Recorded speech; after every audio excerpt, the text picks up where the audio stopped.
All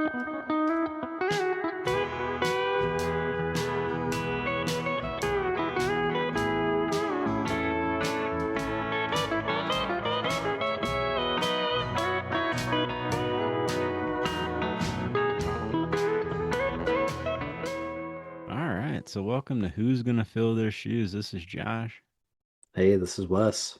and glad to be back here.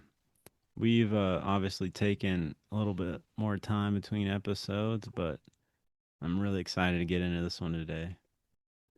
For sure. Yeah. I My first son arrived into the world, so we finding a little time is harder than it was in the beginning, but we're gonna get back to the normal cadence and we're getting closer to the end of our Gary series, which is a bummer, but we've still got a couple more and we're about to talk about one of them. Yeah, so today we're going to talk about Gary Stewart's Brand New, which was his first album on the Hightone label. Yes, Hightone. We're no RCA. We're away from it now, aren't we, Josh? We finally got rid of it for you, Wes, but we have reunited with Roy Day on this album. Yeah, and there had been a bit of a delay between this one and Gary's last album. Is that right? Yeah, so this was as I said, in 1988, and the previous album, Cactus and a Rose, was in 1980. So this was considered a comeback album for Gary, and he basically spent most of the 80s recovering from that car accident, and he was out on the road a lot, and he started to see, where he hadn't made music in a while, his attendance was dwindling some, the money wasn't coming in the same, and he was starting to realize that, and so was the band. And he, unfortunately, he kind of had a mental breakdown in the mid 80s, I would say, and it kind of is where he became pretty reclusive there for a while. Yeah, I remember reading about that period in we've been reading and referencing Jimmy McDonough's book, I'm from the Honky Tonks. And I think, Josh, I remember when you were reading the book, you texted me and you were a bit ahead of me and you had said, it's there's some dark chapters ahead, and I think we're there now in the podcast too. Yeah, so I mean, this is pretty dark, so I just want to have a disclaimer here. There will be some talk of suicide and stuff, so if that's too heavy, I understand, but it is unfortunately kind of what was going on in Gary's life around this time. This is actually about around 87, I think 88 is when Jimmy decided to go find Gary Stewart and work on his article for the Village Voice. And, Gary, he had become so reclusive where they called him, was it Count Dracula? Is that what I don't remember what he, something like that. Yeah, I think Jimmy's story was that he was living like Count Chocula, Yeah. out in a trailer, or that's what the local folks had told him, you know. Yeah, he didn't leave. And, unfortunately, Gary himself tried to commit suicide in around 87, which is, I think, right before Jimmy met him. And right after that, his son, Joey, had committed suicide in 88. And it's a really tragic story. And it's really hard to read, to be honest. It's still, it's just hard to think about when you read the story. It's really painful. And Gary took it hard, really hard. And this time, was really hard for him and Mary Lou as well. I would say this part of the book's pretty hard to get through, in my opinion. It's definitely a time where everyone has their demons, and this was definitely a lot of Gary's. He definitely wasn't treating Mary Lou very well, and she kicked him out. I know they like had filed for divorce, a restraining order. He got the cops called on him, and he ended up having to go live in Kentucky for a bit around this time. And this is during the recording, honestly. And Jimmy had told Roy Day when he was interviewing Gary and trying to work on the article that they needed to get back together and make a record. So that's kind of how this started. Yeah, yeah. So Jimmy's a real big part of this story, and we learned so much from his book. And makes sense that, he kind of wandered into Gary's world around this time. And I can imagine that things were quite dark and they're described as such. And yeah, rethinking about that and him losing his son, in the context of me becoming a father, that's just unimaginable grief. And I think something, you point out some of the way Gary was acting, and, we didn't know him personally, but everything you read about him, people have really kind things to say. And even though he was a character and cut up and did a lot of wild things, I think it would have been uncharacteristic for the way that he was kind of acting now, and only really coming from that place of grief from what you can see or tell. Yeah, I think it was grief. He was really strung out during this time, and yeah, there's a lot of unexcusable stuff in there that's hard to read. But it seems like further on, Gary made amends, and yeah, I mean everyone that's I mean he's kind of my hero has issues, and I think Gary, it seems from everything I've read, was a good guy. But this is a hard part of the book and his life to read, but it somehow gave us this album, which was recorded in July of 1988. And it says in Jimmy's book, Honky Tonk Man, my Village Voice profile came out in the spring of 1988 and got people talking about Stewart's music again. Despite the ongoing madness in Fort Pierce, Roy Day moved forward with recording plans. By way of Gary, he stumbled onto Hightone Records, a small, well respected independent label out of Oakland, California, that specialized in roots music. Stewart regularly ordered records from a legendary outfit in that state, Down Home Music and El Cerrito. Sometimes he'd gab with the owners on the phone, and according to owner Frank Scott, the person who suggested that Gary might be interested in recording for Hightone was my wife, Nancy Scott Noning. Hightone's owners, Larry Slovin and Bruce Bromberg, were big fans. The people at Down Home kept telling me about these friends of theirs who had a record label, said Gary. I asked Roy to call and check Hightone out. Josh, did you know anything else by on Hightone before this, or are you familiar with other artists that were on it? No, I didn't know anything. It says in here when Day called Hightone, Slovin thought it was a prank by his partner. Day was a figure that I kind of idolized as a producer. Once he got on the phone, you realized it was no joke. Roy was indeed looking for a label for Gary Stewart. Hightone made their pitch, and Gary liked the fact there was little pressure. The people at Hightone just said, we don't care if you ever tour again, we just want you, he told Bob Allen. I said, that's what I want to hear. Slovin was thrilled. I've always said that before I started the label, if there were four artists that I could have on my label, it was the Blasters, Joe Ellie, Merle Haggard, and Gary Stewart.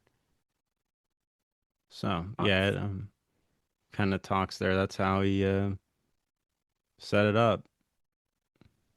Makes sense. And also makes sense why we've got quite a different crew recording on this, since we're not recording with RCA anymore. This is a very different cast of characters. Yeah, and it actually, you're asking about if I know anything else in there. It does go on to say that they also made an album with uh, Johnny Rodriguez, and it was with Roy Day and Jerry Kennedy. Oh, And it cool. and it says that Slovin, who was the owner there, said Roy is about the nicest person that I ever met in the record business. He smoked a lot and liked Jack and Coke immensely. Roy was really dedicated to Gary. Slovin was such a Stewart fan, he and his wife Valerie would name their daughter Leah after hearing Stewart do the song live in Austin in August 1990. Wow. Leah, I want to see you one more time. The more I think about this, and I got to go back and reread that book from start to finish again, because every time we've been pulling from it to talk about it during the albums that we're covering, I'm reminded about how many little jewels are in there, and it's just a very well researched book. Oh yeah, it's amazing. I tried to get you to name your son after Gary, but you wouldn't. Well, I'll call him Little Junior here and there. So, Yeah, I don't think that you needed to. That's just me living vicariously. But anyways, this album kind of had some of our old friends back on it. We had Roy Day on here, and It was largely recorded in July of 1988. And in the book, it says pianist and longtime day session man David Briggs was the musical director. Del Sellers came back on guitar. Other studio hotshots this time around include Larry Paxton on bass, Jerry Croon on drums, Kenny Bell on rhythm guitar, and Sonny Garesh on steel, with Buddy Cannon and Carla Hunter on backing vocals. Warren Haynes was enlisted to overdub slide guitar. And it says work after those first sessions continued in fits and starts depending on what shape Stewart was in. When Roy wanted Gary to redo some of the weaker vocals, he couldn't even get him on the phone. Roy had to come here and get Gary, said Lou. Gary wouldn't talk to him. Roy told me, I've got my life savings, everything, even my marriage on the line. The son of a bitch better not do this to me. Can't you get him on a plane, Lou? I said.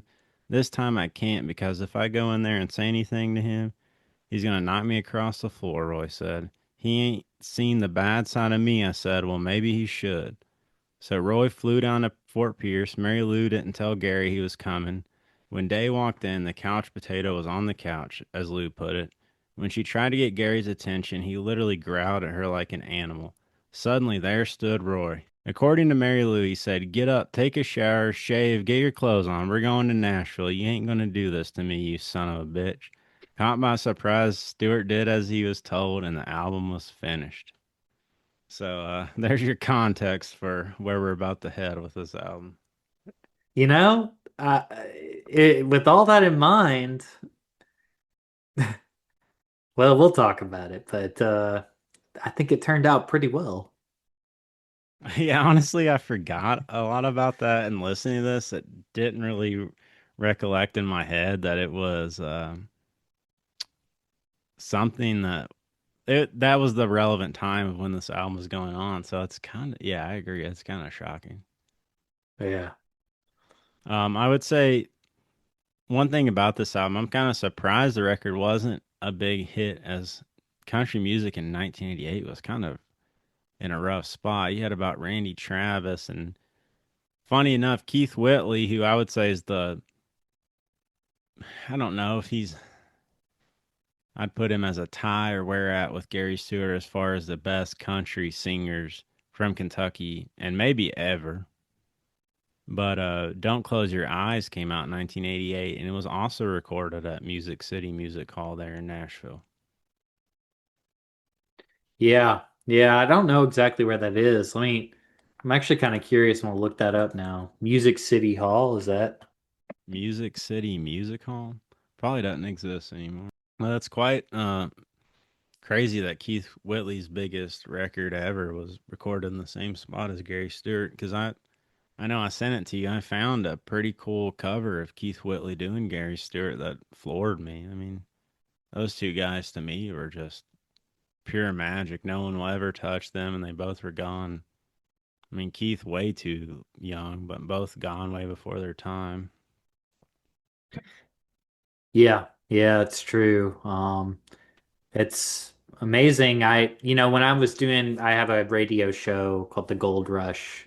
If you've listened to the show before, I've talked about it some, but I always like to shout it out because it's on 101.5 WXNA, LP Nashville out here in Nashville. You can get it online too. But I did a years series. I was going year by year for a long time, from started in the 60s and went all the way up to 2000. But when I got to the 80s and I got to like the late 80s, I remember playing some Keith Whitley stuff and thinking, man, it's a shame he passed away because like I think if he had stayed alive, he was pushing country music in a really refreshing direction. And it was in bad need of that by that time too. And yeah, it's just a great thought of what could have been.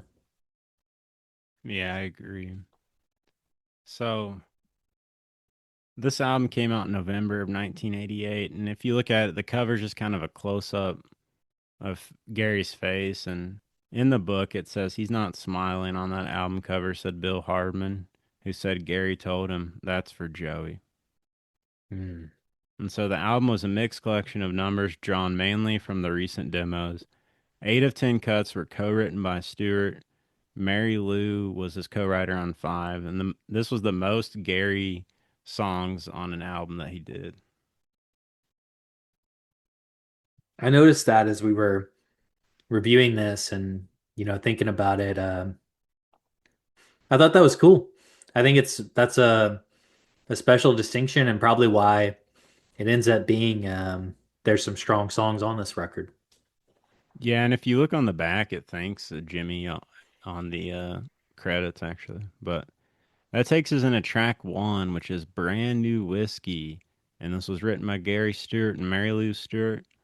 This track reached number 63 on the U.S. country charts. And I would say we've talked about it. Roy Day knows how to open an album. And this is another great opening track to a Gary record. And it definitely shows Gary hadn't lost his voice in 8 years and he was still in his prime. I mean, he sounds great. And we got a drinking song and some great writing by Gary here.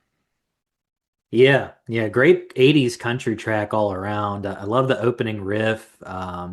You're right. I mean, Gary singing is just back in prime form here. It sounds like Gary and it sounds like what you want Gary to sound like.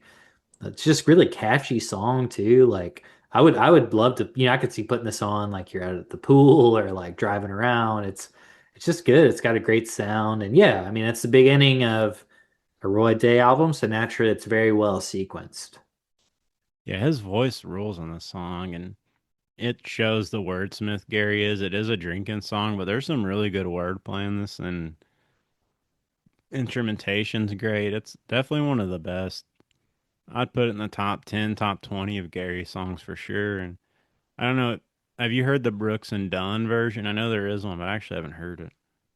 No, no, I'd like to though. I like Brooks and Dunn pretty well. They're not I don't like them as much as Gary, but I like a lot of their songs. Yeah, I haven't heard. I need to look it up after this and listen to it, but they did do a cover of it.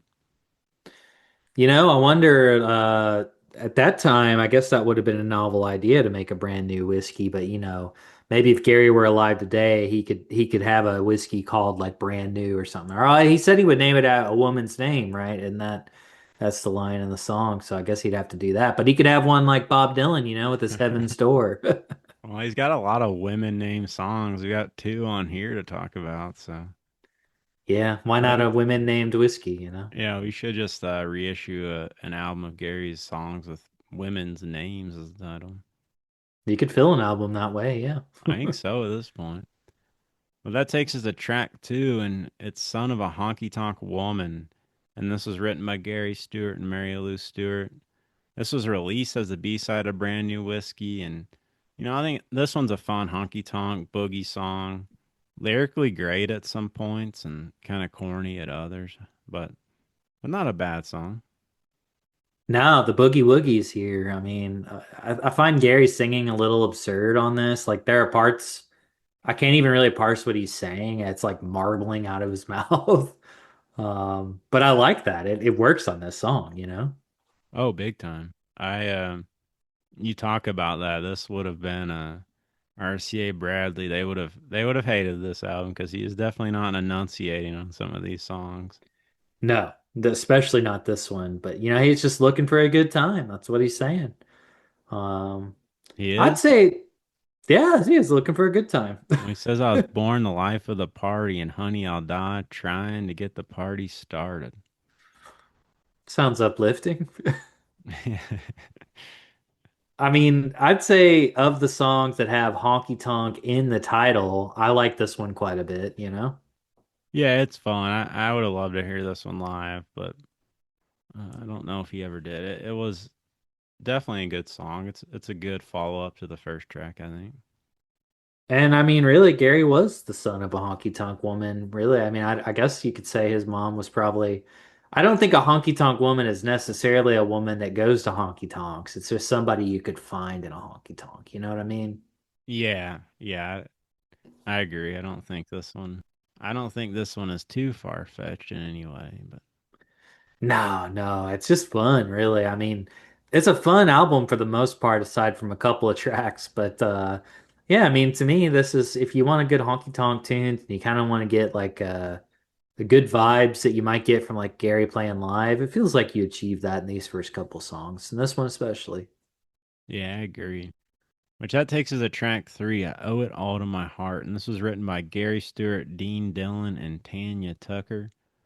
And this one, it slows down here. It's a very sad song. It's slow and great, but I think considering everything Gary was going through, I imagine this one was a hard one to sing, and you can hear it.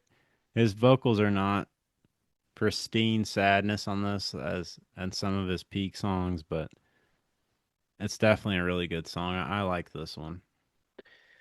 Yeah, the first real like slow track of this album, it is a really sad drinking song, just the narrator saying, even though the narrator says my drinking days are over, doesn't really feel like the person singing this song or that's the place they're coming from. And um, I just think about that line, I owe it all to my heart. It's been breaking over time. That's quite sad.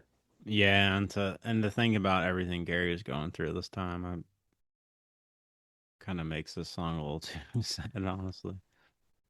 I But kind it's of like the like uh almost I mean there it's like a very electronic I don't know what kind of keyboard is being played exactly, but the keys on it, even though they're pretty 80s and they feel of the time, I think it works on the slow nature of this track. yeah, I agree, and I like that he reunited here with Dean Dillon and brought Tanya Tucker in because I know around the same time they wrote a song together, and I haven't gone searching to see if that one is. I think it's on one of her albums from like 1990. I need to go listen to that. I think Gary might sing on it, but I love Tanya Tucker, so it's pretty cool. She was good friends with him and David Allan Coe, so I would love to talk to her to one day, but it's a different topic. But definitely a really good writing here, I think. Yeah, I think so too. I was wondering, is it just the pedal steel on that, or is that the slide that Warren Haynes is doing on this song? No, this one I'm pretty sure is just pedal still.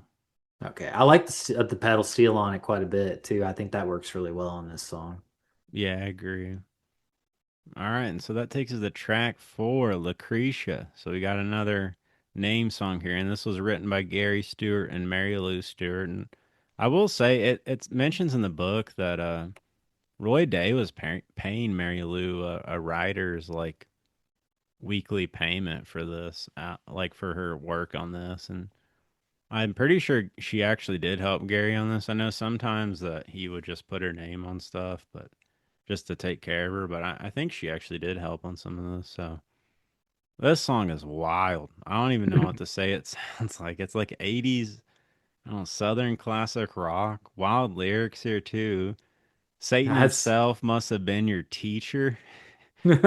That guitar tone, it is so 80s and just I guess that's Dell Sellers. I don't think it's Gary, but man, where did this one come from? It sounds like it could have been on a episode of Miami Vice or something.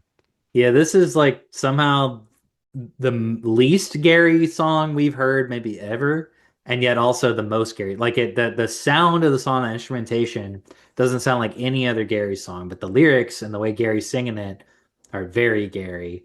Um, I wrote in my notes, is this like Gary doing Journey? Like that's really what the guitar parts sound like almost. Yeah, I can't really even space what it sounds like. This sounds like nothing else Gary made, and it comes out of nowhere. It is a good song. It's just like I don't know. How do you judge it in terms of Gary Stewart when it's just so absurdly different than everything? And it is a good song. The writing's interesting. I don't know. I'm curious if there's other versions of this. I don't think he played it live, to be honest, based on part in the book that I'll try to read, but I don't. There's probably not a live version of it, and man, what an odd one. Yeah, I tried to find one. I couldn't find anything either, but yeah, the guitar is a confusing choice. I guess everyone in that decade was guilty of that sort of, but it gives it almost like an arena rock kind of sound, and that's really what I'd like to see. Gary Stewart at Bridgestone singing Lucretia. Well, Jimmy really only says that it verges on generic hair rock. That's literally the only thing he said about the song. So kind of no real info about what was going on here. He Guess Gousley wasn't a fan of Lucretia. Dell Sellers is still alive, but don't quite know how to get a hold of him. I wish I could because I would be curious to if he even remembers this one. Yeah, hard to say. I mean, it's quite a I mean, it's quite a guitar part, I gotta say on that. And I mean, I do really, really like Gary singing on this. It's he's like snarling the lyrics and just kind of yells, Lucretia. Yeah, It's it's funny. He's having fun for sure. I think so.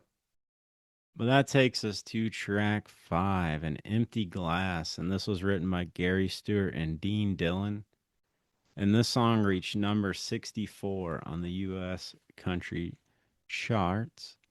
Jimmy's book, it says An Empty Glass had been kicking around at least since 1983. Stewart demoed it both at Tommy Schwartz's house and for Red Ash. Despite it being unreleased, he'd even played it out on the road with the Toman brothers. Russ Toman is actually the one that came up with the signature guitar lick, da da da da da da, said drummer Ray Wilburn.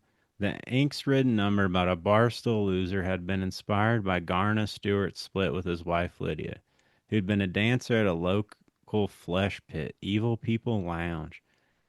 Tommy Schwartz remembered working in Garna's shop to fix up a '60 Falcon convertible, black with a red top, that Garna gifted Lydia to no avail. That's what she left town in, said Tommy. Soon thereafter, Gary encountered his brother at Rialto's, drowning in sorrows. Garna was sitting back there sulking with a drink and a cigarette, said Tommy. That's where the song came from. Dean Dillon helped Gary finesse the lyrics, and while it only reached number 64 on the charts, every band in Texas plays that song, Dylan maintained. To this day, when you close a show in Texas, it's an empty glass. The chorus is Stewart at his dramatic, desperate best. With an empty glass and a last cigarette, closing time, and I'm drunk again. I couldn't have said that better. This is, man, I go back and forth, but definitely top five song for me of Gary. It would have to be. I don't even know what I can say that would do it justice. The song often makes me want to cry. Yeah, Um, this is stupid. I got emotional reading that and thinking about it. This song is, it's, man, it is beautiful. It is just perfect. This is the perfect country song. This is exactly what a country song should be. Everything to a T. The instrumentation is just perfect. It's simple, but has all the right notes in the right places. The lyrics are brilliant and honest, and you can see that person. You can see Garner, whoever's sitting there, just with that empty glass and their cigarette, and the bar empty, and they're just gonna have to get home somehow. They know they'll make it home, but man, I can hear the song. I This is one of the Gary songs I think I've probably listened to the most. I it I mean, simply put, really just one of the saddest and greatest of all that Gary tracks that exist that we've heard. It stops me in my tracks almost every time I hear it, and I it just it's as good as any 80s country track, no doubt. I'd stick my money on it probably being the best. Um, oh for sure. well, and Josh, I know you and I have actually talked about this before, and we've both seen this video, but it seems like it may have actually been the very last song Gary ever performed live, as a matter of fact. Yeah, and I, there is a good. There's a video. I think we talked about it. Pineapple Joe's the last. It is the last song he ever performed live, Yeah, which is yeah. kind of I think it's a day. It was a day or two before his death. pretty eerie. But yeah, I I think for a song that's so simple in the lyrics, it's not really a complex song, but it forms an imagery that is really just brilliant. And yeah, I mean, somehow I'll make it home and cry myself to sleep. It's just like this person knows they'll be all right, but just sitting in that moment. And yeah, I don't know, man. Well, This song is perfect. it also, you mentioned you can see it so well. Like, I think one of the things that's so powerful about that song is that for many of us, we've certainly known that person, and a lot, and at some point in life, we've been that person. And I think you can experience this song in both those ways. You can think about, what it would feel like to see that person at the bar, or you could think about what it would feel like to be that person and experiencing that. And um, you know, just the title alone, An Empty Glass, is perfect on that too. It's, you know, no more drinks left in the can tonight. That's your last one. Um, yeah, it's a drinking song, but it's it's not a celebratory one. No, yeah, this song's a lot. I It's hard to think about where Gary was at and everything going on, and like you said, everyone can relate to this song. And man, this this is probably the saddest song he wrote and sang, honestly. And everyone's like, she's acting single. That song's sad, but it's almost like too upbeat to really be like, ooh, this one though will rip your heart. Yeah, you can put on, I think everybody gets a chuckle at the title of, she's acting single, I'm drinking doubles.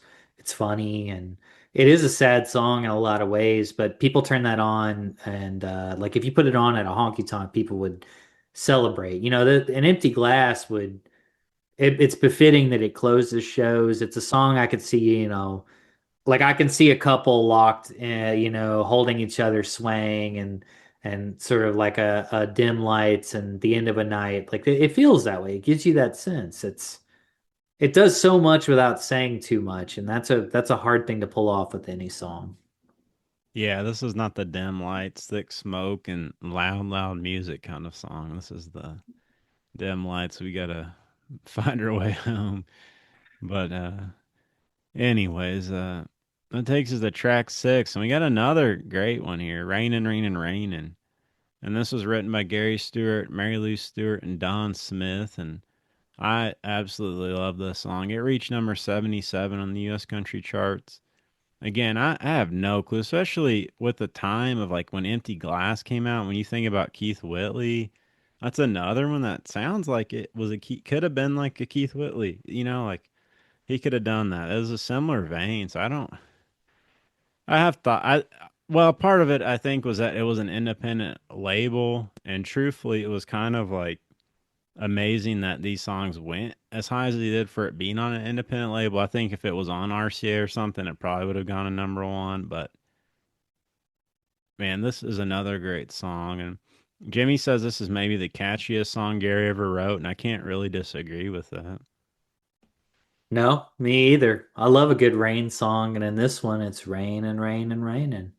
Um, I mean, there's a little cheese on the kind of like rudimentary bass line, but I enjoy it. It doesn't sound as 80s as some of the other tracks on this.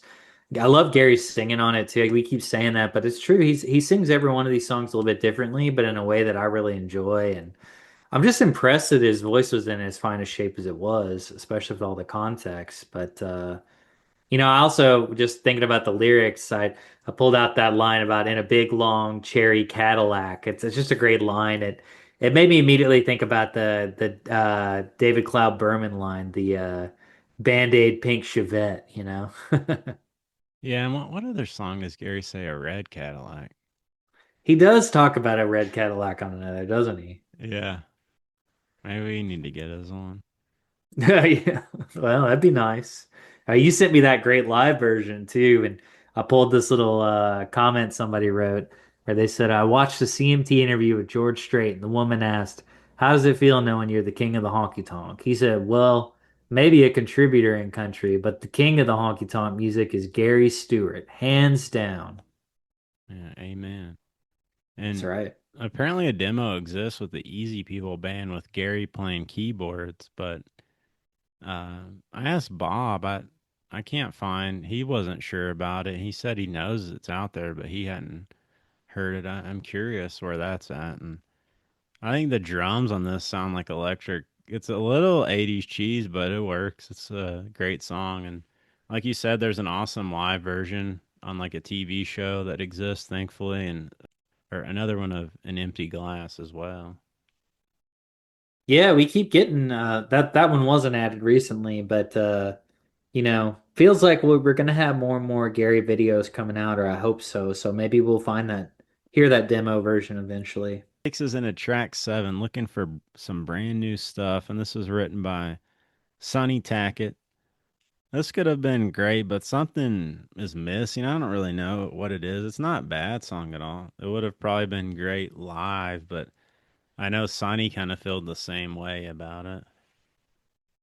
Yeah, it's probably the weakest of the bunch, I'd say. On a pretty strong record overall. So that means, it's not that bad. It just compared to some of these other ones, it doesn't really fit in as well. Uh, it's not out of place. It's just not as strong. Kind of feels like a song you'd hear like if you're at a dive bar late at night, like a smoky dive bar. Some regular would sing this song really badly after their like sixth or seventh beer. Yeah, it says in the book, looking for some brand new stuff is a Sonny Tackett number that I retrieved from a cassette in Gary's trailer and sent today. A sly, lusty song that could have slid off Stewart's Little Junior. When Tackett penned it, he instantly thought, "Bam, this is perfect for Gary. He must have wrote this," and then it come into my mind. Tackett's freewheeling, funky acoustic demo is tremendous. Stewart's version is leading. Sonny, who would also contribute Make It a Double to the last Hightone album, felt that both could have been better. I thought Gary would just absolutely kill them, and he did not. I couldn't understand why, if it was Gary or if it was Roy letting him get by. Yeah, I guess that makes sense. I think that's one of those where we agree with Jimmy that it's a little confusing and how this one turned out. I do feel like the guitar fills are pretty distinctly like Gary Stewart guitar fills, like a Gary Stewart song, but I don't know. I mean, this song just isn't as good as the rest on this album. Yeah, I agree. That's fine. But that takes us to track eight, Ramona, written by Gary Stewart and Mary Lou Stewart. And Gary does Lou Reed. At least it sure is close. Um, you also mentioned that it sounds like Sweet Jane. Yeah. Yeah, that was the first thing I thought. I think I had texted you when I was listening to the record and I was like, does that it's like the Sweet Jane riff? I mean, it totally is. Whether it was intentional or not, but that's the same riff. Yeah, and I'll send it to you. I'll read it because it's quite interesting. There's a 1975 New York Times review of Metal Machine music, and it says, at least RCA, Mr. Reed's record label, puts out widely diverse kinds of pop music. For along with the Reed album, RCA has released a disc by a new country singer named Gary Stewart, and it's superbly refreshing in its very return to the roots of country rock. I would say that's probably the only time they were mentioning the same thing, but also hilarious that Metal Machine music came out the same time as Out of Hand.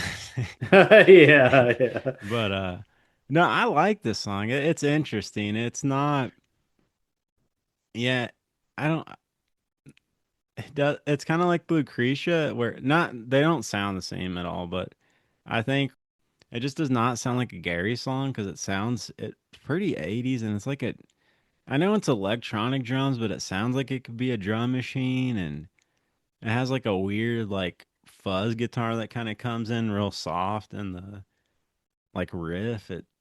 That's a really interesting song, honestly. Yeah, yeah. I enjoy it. I actually more than enjoyed. I kind of love this song, truth be told. Yeah, the drum machine thing is a little bit weird, or whatever the simplistic drumming that's going on. I almost would say it's a victim of the production on that, but I don't dislike the production on the song either. It's just a strange track, and I don't really know why it's appealing to me. Maybe I like the Sweet Jane riff, so maybe it just works, but I also just kind of like the groove it's got going, and Gary's singing on it. It's pretty good. Yeah, I agree.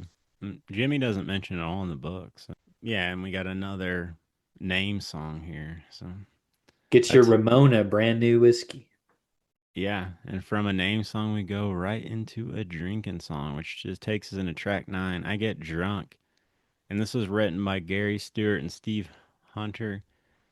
Gary lived with Steve Hunter and his wife in Ashland, Kentucky when this album came out because it was Lou and him had split there for some time, and this kind of sounds like it could have been like a Hank Senior or Hank Junior song, but Gary doesn't really deliver in the same way. It's not a bad song at all. The I thought the instrumentation's a little boring besides the guitar solo, but it's Yeah. not a bad song. I always laugh when all these old country songs talking about getting stoned, but they're just talking about being drunk.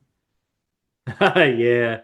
Yeah, I mean, I doubt it was intentional, but considering how often RCA wanted their drinking songs out of Gary, I found it a little funny that on his album where he's finally escaped RCA, he puts a song just called I Get Drunk. Yeah, and this one's not bad at all, but you have Empty Glass and Brand New Whiskey on this album as well. And honestly, they're good writing, but it is funny. He couldn't escape those. I don't, and he did write them, so I don't know. Yeah, it's one of the weaker Gary drinking songs, but maybe it's just a little too hokey for my taste. I do find it amazing this is on the same record as An Empty Glass because there's a lot of dissonance between those two songs. Yeah, I agree. That takes us into track 10, Murdered by Love, written by Rogie Ray LaMontagne, Billy Stone, and Donald Mealer. Um, and weird fact, that is the famous singer Ray LaMontagne's dad. Yeah, you Um, sent me that, and I could not. I was like, Ray LaMontagne's father? That's yeah, hard to I believe. was like, what? What is this song, man? I mean, quite a change. This is a good album. I like this album, but there's a few on here that are just right out of left field. I mean, this sound is like a standard 80s blues. It sounds like it could have been in like Roadhouse or some weird like 80s neo-noir movie or Yeah. like even David Lynch or something. I don't really hate it, but yeah, like I said, it's so out of left field in every aspect. It's kind of hard to believe it's a Gary song. And Yeah, it's like a George Thorogood song or something. yeah, and I didn't send it to you, but there's an amazing video for Don Poobah Mueller's version. And I'll send it to you. It is quite something. It looks like a Ray Stevens Miami Vice episode, and this song kind of sounds like David Allen, not really kind of almost identical to David Allen Coe's Monkey David Wine. But what a weird closer. Yeah, this is this the first Gary like true blues song from Gary on a record? It's got to be, right? Like Kinda. I mean, if that's what you would, I guess it is. But yeah, like you said, it sounds like Bad to the Bone or something. yeah, exactly. It's not bad. It gets so ridiculous. It comes apart by the seams. What's that? Murdered by love. Somebody call the police. Yeah, it's a goofy song. I don't think it's meant to be serious, especially when you see the Pooh Bah's music video. It's a goofy song, but it feels like the album just kind of ends. Like there should have been one more song or something, but very interesting one. I guess if they were kind of trying to patch it together by the end in a lot of ways, it makes sense. But yeah, it does sort of just end on this note. It's a very I don't know if you had to sequence this somewhere, I guess the end makes sense. There's nowhere else you can really put this song that makes sense.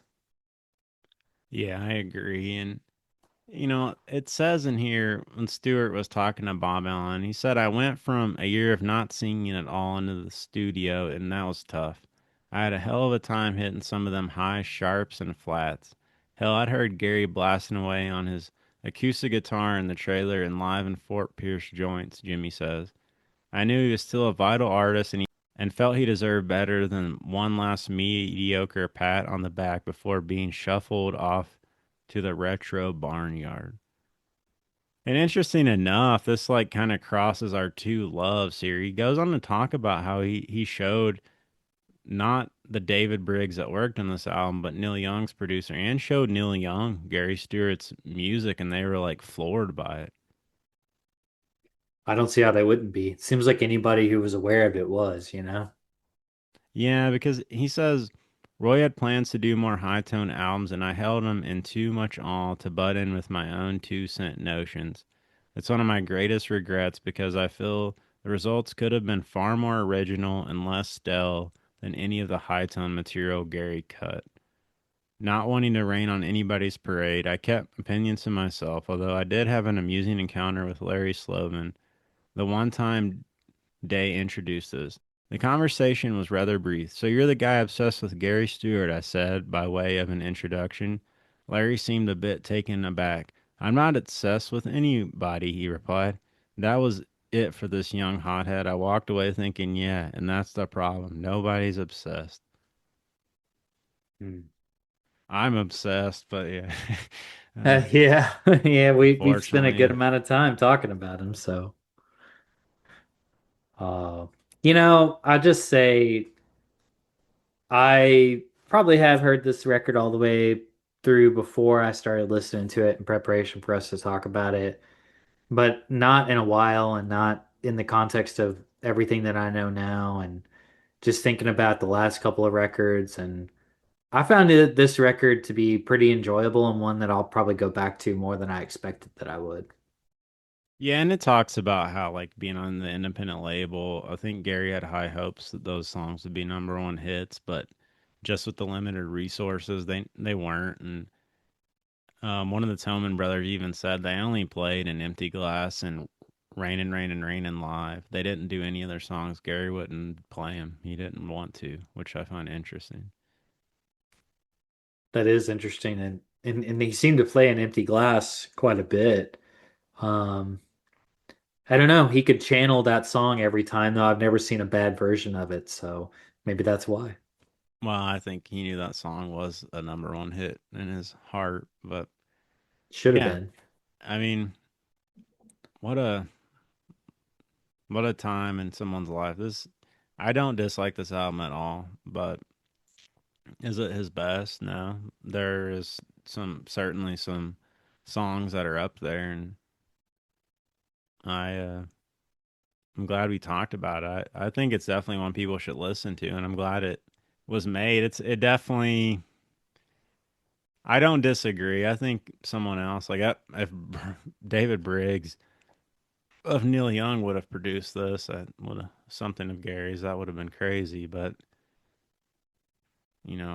everything's just what could have been at this point. But it's hard Yeah. to think there was 8 years of like no Gary recordings really, and you see that like Cactus and a Rose he sounded great. This on some of these songs he sounds as good as anything he ever sang. Yeah, I agree. Surprisingly so. And I think that was the biggest joy of listening to this album. And it's a great start to the Hightone years. Yeah, and I want to say he was like 43 when this came out, if I recall correctly. So he wasn't super old either. It wasn't like, but he had already lived a life that was kind of hard to imagine. Yeah, that's probably right. Because when we were talking about, I think it was Cactus and a Rose, we realized, you know, he was basically our age whenever they were doing those recordings or around our age, you know? Yeah, I think he was, yeah, like 43 around when Jimmy was coming around. So this kind of reinvigorated his career for sure and led to some stuff that, more shows, TV, media, and like between this and the article in the Village Voice, it definitely led a lot of people to be interested in Gary again. And that's what we're trying to do here. And hopefully, it's unfortunate he's no longer here with us or Mary Lou and Joey, but I want to keep this alive and keep this stuff coming out and people to see that, he was such a special artist and one worth discussing and talking about and listening to forever. I hope An Empty Glass is the song that shuts down honky tonks for the rest of time, even though like that one I sent you that I found they're closing, but maybe they'll revitalize, and this will be the song that we hear forever. I hope so. I don't know if I'll be in any honky tonks anytime soon, but I did. We mentioned that performance at Pineapple Joe's. That place still exists. I looked it up. So, a lot of these haunts we've talked about are gone, but that one ain't. So maybe they're closing down the night listening to Empty Glass. I don't even know that was a honky tonk. That kind of seemed like a Florida bar. Maybe me and you can go down there someday and karaoke or something. Yeah, we ought to. I like the idea of that. But yeah, go listen to this album, and we're gonna do the Hightone years, and we'll be back maybe next week, maybe the next. But thanks for all the listeners. Thanks for chiming in. If you guys want to leave a review or anything, it helps us, and I like getting feedback. But anyways, this is Who's Gonna Fill Their Shoes signing off. I'm Josh. Adios. This is Wes. Audio.